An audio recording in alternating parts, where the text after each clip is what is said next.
দিল্লি, যে শহরের ইটকাট পাথর সাক্ষী হয়ে রয়েছে ভারতের সোনায় মোড়ানো ইতিহাসের। আর আজ আমাদের এই ঐতিহাসিক শহরে দ্বিতীয় দিন। চলো দেখে নি আজকে কি করলাম।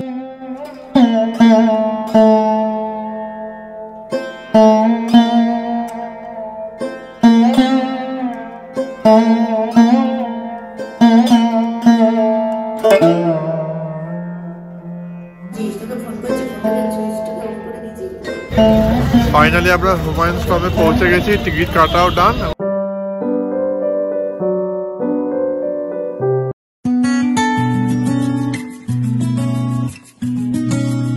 Hello everyone, welcome to our new blog. Good morning সবাইকে। আর এখানে এত ঠান্ডা পড়েছে যে কালকে আমি সারাতে জ্যাকেট গায়ে দিয়ে শুতে হয়েছে, ঘরে এসি ফ্যান সব বন্ধ। এখন 15 ডিগ্রি টেম্পারেচার কারেন্টলি দিল্লিতে। আমার গলা টলা সব বসে গেছে, আওয়াজ শুনে বুঝতে পারছে। এখন আমরা যাচ্ছি ব্রেকফাস্ট করতে। কি অবস্থা তোর? আমি এখনো ঘুমাচ্ছি, কোনো ভাঙেনি। ও আচ্ছা, দিয়ে বোঝা ঘুমাচ্ছে। তো চলো আমরা ব্রেকফাস্ট করে গিয়ে কন্টিনিউ করছি ব্লগটা। জেম্মাকে নক করেছি, জেম্মা বলছে আমি রেডি হচ্ছি, তোমরা যেতে থাকো। ও খেতে? আমাদের কেমন লাগছে দেখতে? বাবা, এটা সব ড্রেস। এই তুমি কি এটা পরে বেরোবে আজকে? মা চান টান সব হয়ে গেছে, 8:30 বাজে, তা আমাদের কিচ্ছু হয়নি। তোকে ফোন করছি, ফোনটাকে সুইচটাকে অফ করে দিয়েছি। আরে টাওয়ার নেই ভোডাফোনে, আমরা ওয়াইফাই দিয়ে কল করছিলাম তোমাকে। এই হোটেলে ভোডাফোনে টাওয়ার নেই। না আমি উপরে এসে খাবো। তো চান টান করবি না? করে নিই তো কিছু। চল। এখানে জেম্মা একটা সুন্দর ড্রেস পরে ব্রেকফাস্ট করতে যাচ্ছে। হ্যাঁ চলো খেতে যাই। Good morning. আমরা ব্রেকফাস্ট এখানে চলে এসেছি।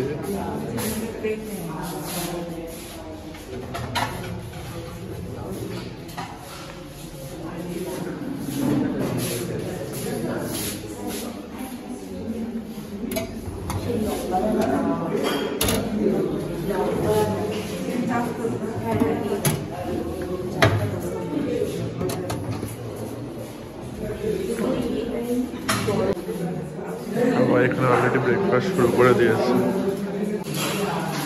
কি তোরা কি নিচ্ছিস? বাটার জ্যাম আর ব্রেডটা করতে দিলাম। এখানে দেবজার ব্রেকফাস্ট রেডি। কি করছিস? কলা খাচ্ছিস? আর এখানে অমলেটও দিয়েছে।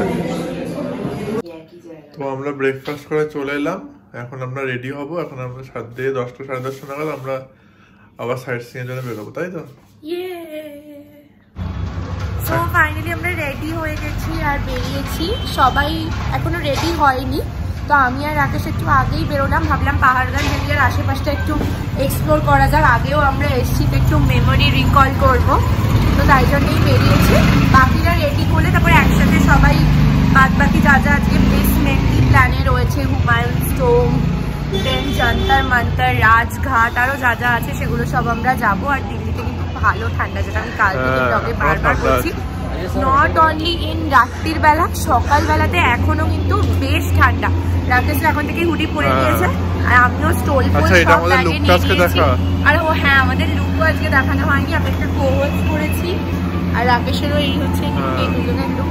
ফটোতে তো তোমরা দেখতেই পাবে। ইনস্টাগ্রামে যারা যারা এখন আমাদেরকে ফলো করোনি তারা প্লিজ ফলো করে নিও। ডেসক্রিপশন বক্সে কিন্তু আমাদের দুজনেরই ইনস্টাগ্রামের লিঙ্ক দেওয়া থাকে। ওখানে গেলে তোমরা একদম latest day to day photos, picture, মানে ব্লগ দিতে হয়তো একদিন দেরি হতে পারে, বাট ইনস্টা আপডেটে কিন্তু কোনোদিন দেরি হয় না। তো ওখান থেকে তোমরা সব আপডেট পাবে। তো চলো এখানটা একটু ঘুরে দেখা যায়। আমাদের যে হোটেলে ব্রেকফাস্ট সেটা সকালে করলাম, সেটা কিন্তু খুবই ভালো ছিল আর টেস্টফুল ছিল। বল, কোনোটাই বাজে না। এতটাই আমরা মানে ভালোভাবে খেয়েছি, মানে মনে হচ্ছে যে লাঞ্চ আর করতে পারবো না, এতটাই ফুল হয়ে গেছে। আর কানে এই দুলটা পরেছি আর কি, সেই ওম নমঃ শিবায়। এটার ব্যাপারে অনেকে জিজ্ঞেস করেছিল যে দুলটা আমি কোথা থেকে নিয়েছি। তো দুলটা হচ্ছে ভয়লা বলে একটা, কি বলবো, একটা কাস্টম জুয়েলারির একটা ইয়ে রয়েছে। কাস্টম জুয়েলারি ওগুলো কি বলে ভুলে গেছি। কস্টিউম জুয়েলারির একটা সাইট রয়েছে ভয়লা বলে, ওখান থেকেই নিয়েছি ওম নমঃ শিবায় এটা। তো এটা আজকে জামাটার সাথে কোইন্সিডেন্টলি ম্যাচ করে গেছে, প্ল্যান করে কিনিনি, তো ওটাই পরে নিয়েছি। তো আমরা বেরিয়ে গেলাম এই পাহাড়গঞ্জ এরিয়া এক্সপ্লোর করতে। এই হোটেল সান ইন্টারন্যাশনাল নাম হোটেলের।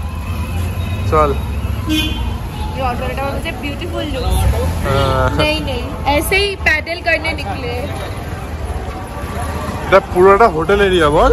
হ্যাঁ হোটেল এরিয়া প্লাস এখানে প্রচুর মেডিসিন শপ আছে, প্রচুর বাঙালি রেস্টুরেন্টস আছে, মানে ভীষণ একটা টিকিট কাটার দোকান প্রচুর আছে, টিকিট কাটার দোকান আর ফ্রুট জুসের দোকান। ক্রাউডেড কিন্তু এই এরিয়াটা, প্রচুর টুরিস্ট থাকে আর এখান থেকে ইজিলি অটো পাওয়া যায়, মানে কেউ যদি অটো মেট্রো স্টেশনও পাশে। কেউ যদি পাহাড়গঞ্জে থাকো এখান থেকে সব জায়গাকার অটো ইজিলি পাবে। খালি একটাই প্রবলেম, সেটা হচ্ছে এই রাস্তাতে প্রচন্ড পরিমাণে জ্যাম হয়, কারণ কি এত গাড়ি ঘোড়া যানজট এখানটাতে, মানে অল টাইম সকাল থেকে রাত্রে কোনো টাইম এই রাস্তাটা ফাঁকা থাকে না, অলওয়েজ কিন্তু জ্যাম থাকে। এই একটা জিনিসকে তোমরা করো যে একটুখানি জ্যামের মধ্যে থাকবে, দেন কিন্তু এখানে তোমরা থাকতে পারো, বিকজ বাদবাকি সব কিছু ইজিলি অ্যাক্সেসেবল এই জ্যামটা বাদ দিয়ে, বাদবাকি সব ভালো।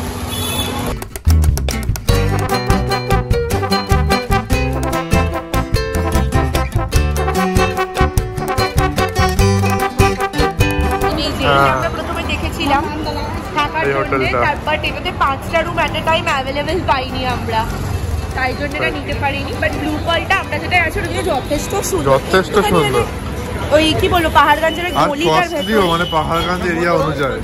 হ্যাঁ তো আমি একবার রুম রেটসটাও বলে দিই সবাইকে, সবাই হয়তো জানতে চাইবে যে ব্লু পার্লে যদি তোমরা ডাবল বেড যে রুমগুলো হয় ওগুলোতে যদি তোমরা থাকতে চাও সেটা হচ্ছে তোমার ইনক্লুডিং ব্রেকফাস্ট 3500 প্লাস 12% জিএসটি।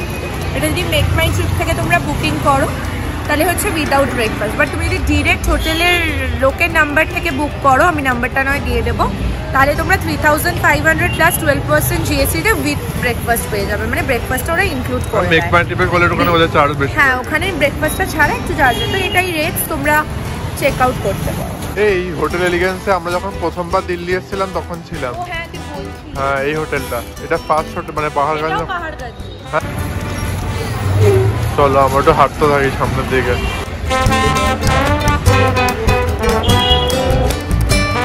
এবার সেলুনও পাওয়া গেছে একটা, এই তো সামনে hair care salon, ladies and gents, আর এই যে টিকিট কাটার দোকান।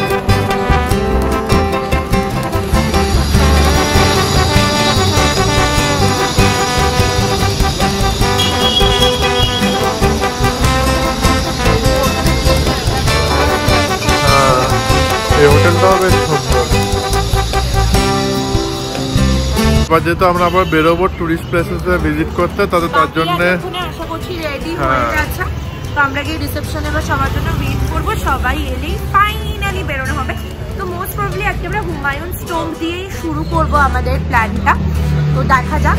নিক্কি সব কিছু প্ল্যান অর্গানাইজ করছে, যেহেতু নিক্কি এখানে দিল্লি ইউনিভার্সিটিতে পড়াশোনা করেছে, অনেকদিন ছিল, প্লাস ও সব কিছু জানেও, তাই জন্য কালকেও তোমরা দেখতে আমরা যখন অটো করে মেট্রো করে যাতায়াত করছি, আমাদের জন্য এটা খুবই কনভিনিয়েন্ট, যেহেতু নিক্কি সব চেনে। বাট যারা প্রথমবার আসে তাদের জন্য হয়তো একটু প্রবলেম হবে, তোমাদেরকে আমি মেট্রোটা সাজেস্ট করবো না, বিকজ দিল্লির মেট্রো কিন্তু কলকাতার মেট্রোর মতো একদম না, সিম্পল না, ভীষণ কমপ্লিকেটেড, মানে লাইন চেঞ্জ করা, বিভিন্ন একটা লাইনে বিভিন্ন রুটের মেট্রো আসে, তো যারা প্রথমবার আসবে তারা মেট্রো পারবে না, তোমাদের জন্য অটো উবার এগুলোই ঠিক আছে, আর যারা ইউজ তো তারা মেট্রোটা অবশ্যই অ্যাক্সেস করবে। আমরা তো অনেকবার দিল্লি এলাম, বাট আমরা কিন্তু মেট্রো শিখিনি না, নিক্কিকে ছাড়া আমরা কিন্তু মেট্রোটা একদমই ইউজ টু না। নিক্কিকে বলেছিলাম আমরা বাসে নিয়ে আসতে, কারণ কি আমরা 10 জনের গ্রুপ, টিমকে একসাথে ম্যানেজ করা ইজ ভেরি ডিফিকাল্ট, সবার একসাথে খাওয়া দাওয়া, রেডি হওয়া, একসাথে একই টাইম মেনটেন করে বেরোনো।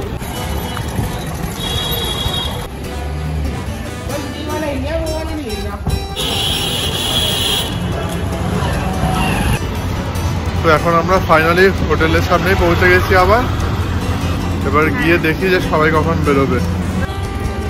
এই যে আমাদের হোটেলের গলি, এটা একটু মেন রোডের থেকে জাস্ট 1 মিনিটের ভেতরে, তাই একটু ফাঁকা আছে সকাল সকাল। আর এই যে আমাদের ব্লু পার্ল, হ্যাঁ এই যে পুরোটা গাড়ি টাড়ি সব, হ্যাঁ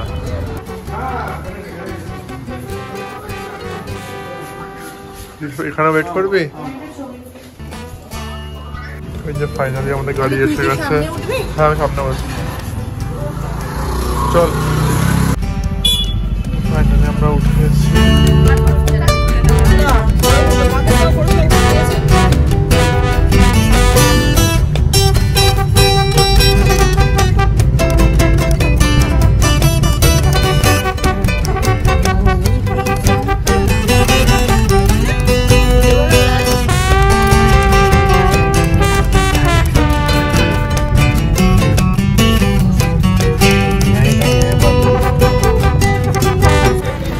ফাইনালি আমরা হুমায়ুন স্টপে পৌঁছে গেছি, টিকিট কাটাও ডান। 40 রুপিস করে টিকিট পার হেড, তো আমরা অলরেডি কেটে নিয়েছি। আমরা 6 জন এসেছি, বাকি 4 জন অন্য সবাই মিলে আবার ভেতরে যাওয়া হবে। এখন আমরা একটু বেরিয়েছিলাম টুকটাক কোল্ড ড্রিঙ্কস বগেরা কেনার জন্য। চলো, এই যে হুমায়ুন স্টপের এন্ট্রি গেটটা। ঢুকে গেলাম, ওরা তো বুঝবে না যে আমরা ঢুকে গেছি। আমরা ভেতরে ঢুকে গেছি। আমরা জানি যে আমরা ভেতরে টিকিটটাই ঢুকেছি, ওরা 4 জন টিকিট কেটে ঢুকে আসে। ফাইনালি এলাম হুমায়ুন স্টম্বের ভেতরে, আমরা চলে এলাম ফাইনালি। চলো,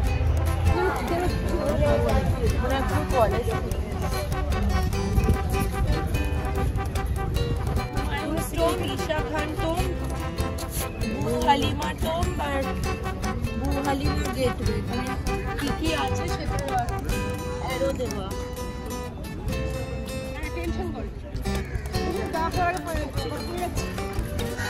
কিছু তো করার নেই এখন।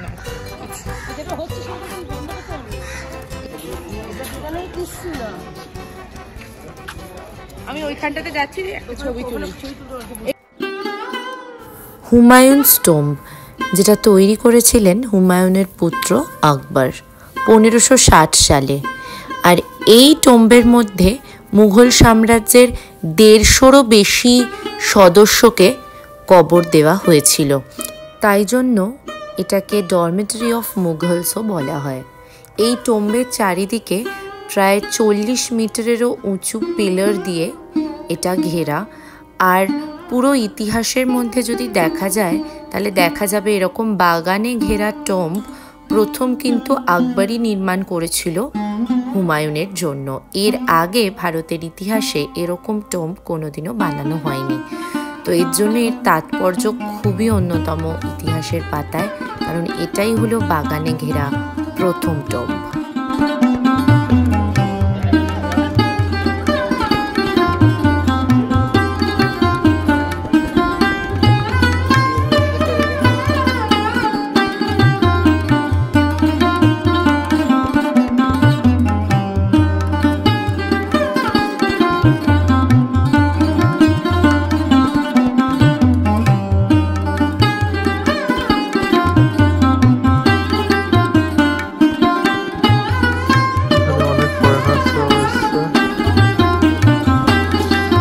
আর জেম্মার আজকে জেম্মার লুকটা দেখা আজকে ফাটাফাটি লাগছে, ফাটাফাটি লাগছে।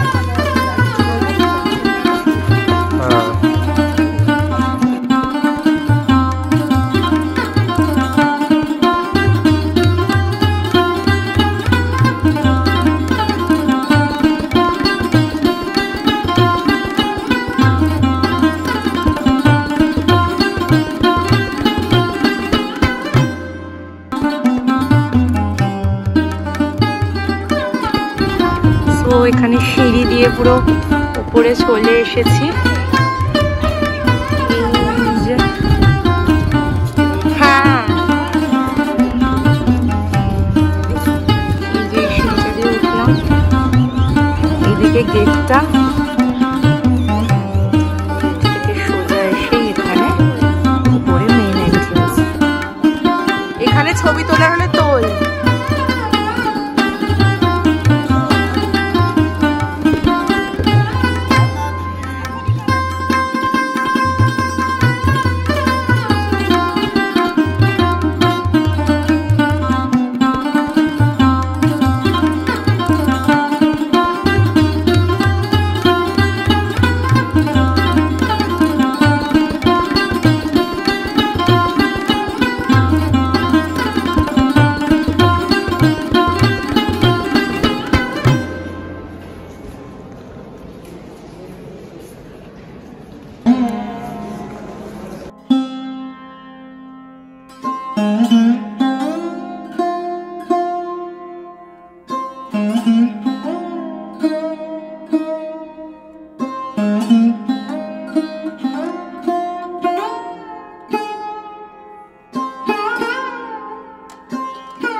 সো আমাদের হুমায়ুনস টম্ব দেখা হয়ে গেল, আর এই পার্টের এই ব্লগটা এখানেই এন্ড করে দিচ্ছি। যদি এই ব্লগটা তোমাদের ভালো লেগে থাকে then please do like, comment, share and subscribe to our channel and keep supporting Daily Life with Debira। খুব তাড়াতাড়ি দেখা হচ্ছে দিল্লি সিরিজের আরেকটা নতুন ব্লগে। কাল থেকে আগ্রার ব্লগ দেখতে পাবে, তারপর মথুরা, বৃন্দাবন, অনেক এক্সাইটিং ব্লগ। তো প্লিজ চ্যানেলটাকে এখনো যারা সাবস্ক্রাইব করোনি এক্ষুনি সাবস্ক্রাইব করে দাও। আর সবাই খুব ভালো থেকো, সুস্থ থেকো, stay happy, stay healthy, stay positive. Tata, bye, take care and good night.